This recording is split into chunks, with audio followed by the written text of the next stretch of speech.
Hi there, welcome back to Joe's Home Flavors. Today I'm going to be cooking fish pie.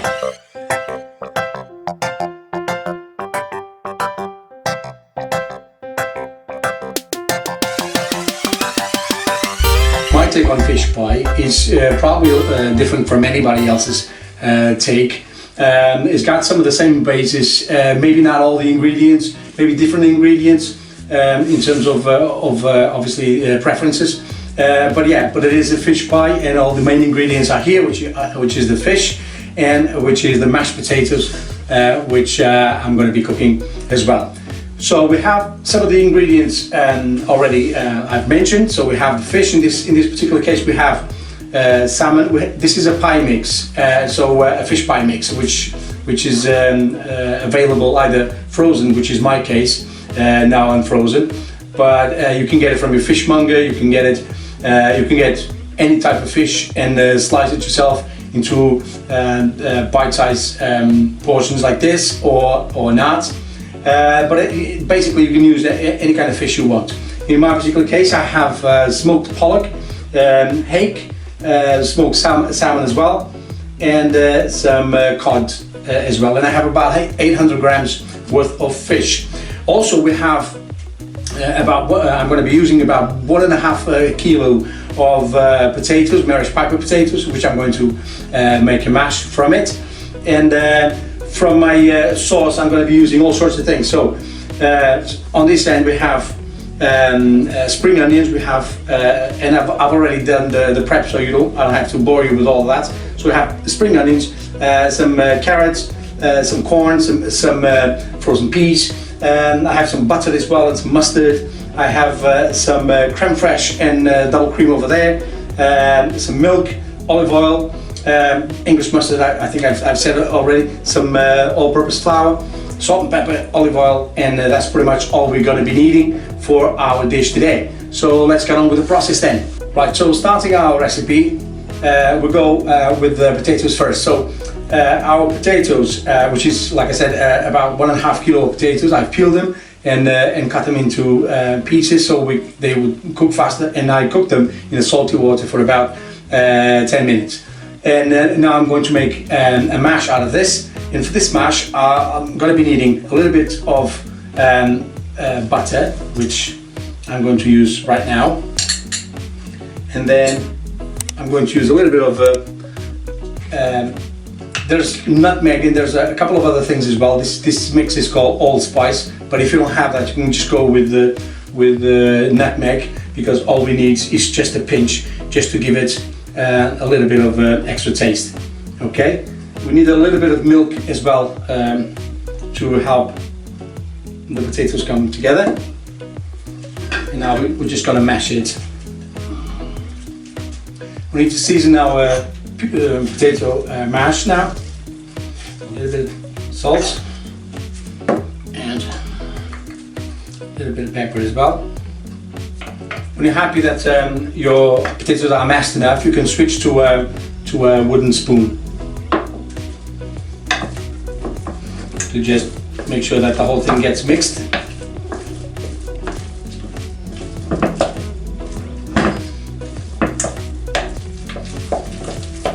So we'll reserve that, set that aside, and now we're going to start working on our sauce. So for our sauce, we start with about a spoonful of butter, tablespoonful of butter, and a drizzle of olive oil. So we're adding about a tablespoon of flour. So this is the base of our sauce. And now a little bit of milk. You need to use a whisk, otherwise you'll risk getting lumps on your sauce. Okay, our roux is done, and it's nice and creamy, like a white sauce. I'm going just to season it a little bit with a little bit of salt, no pepper this time. Okay, and I'm happy with this, so I'm now going to set it aside for a bit. Now I'm going to start working on my vegetable base, so we can then aggregate them both. So for my vegetable base, basically all I want to do is to sweat those vegetables a little bit. So we're going to start with our spring onion, a little bit of olive oil,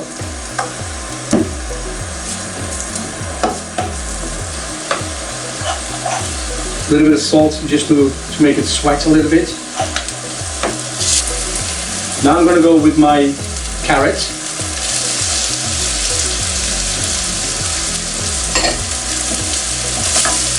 We've been sweating now for a couple of minutes, so I'm going to add my corn and my beet.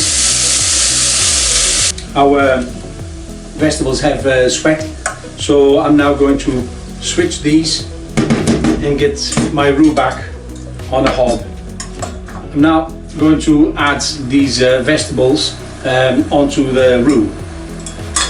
I'm adding the crème fraîche and the cream.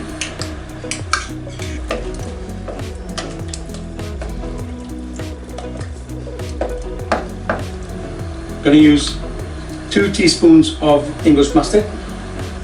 Our sauce is almost ready.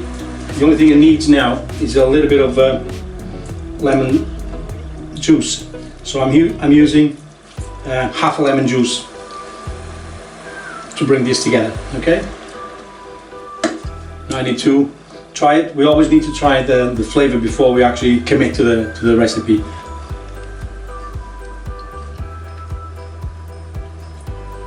It's fine. Sauce is done. So we'll leave it to rest there a little bit, and we're going to start assembling our dish, okay? So we have our oven dish, and we're going to start to lay our fish on the bottom. No particular pattern, just the way you want it. So now we get our sauce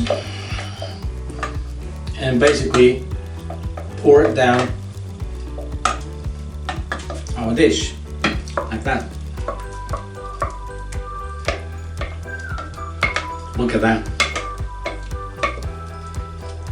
Spread it around here, like this, so make sure that gets everywhere. Now comes our cheese. This is a mix of cheddar cheese and Parmesan. So basically, we just spread it around like this. And now our mashed potatoes on there as well.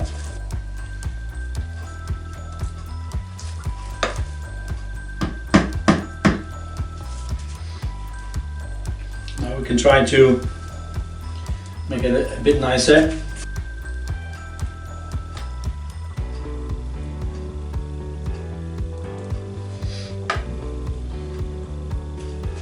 Now I'm going to drizzle a little bit of olive oil on top, just to make it a little bit more crispy on top. And now it should go in the oven at about 200 degrees for about 40 minutes. But you need to keep an eye on it, and again, depends on the oven you have, okay? So let's see how that goes. So time to try our fish pie. Let's see how this went. I can see it's probably very hot still. I can see everything here. All my different sorts of fishes and smoked fishes and not smoked fishes. Ooh, this is really good.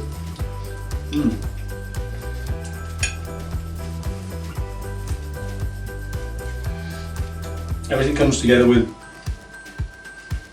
You can kind of pinpoint everything that went into the sauce, including like the mustard, the roux, the vegetables. You can taste it all, and it's perfumed in a way that you can't go wrong. This is really good. This is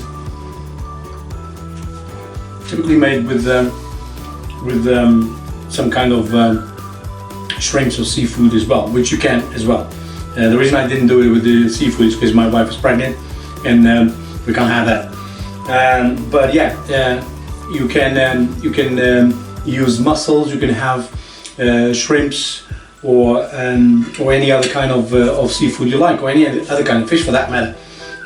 In this particular case, we have pollock, hake, salmon, and cod. But this all came in a pre-mixed fish pie mix, which you can get from the supermarket or even the fishmonger.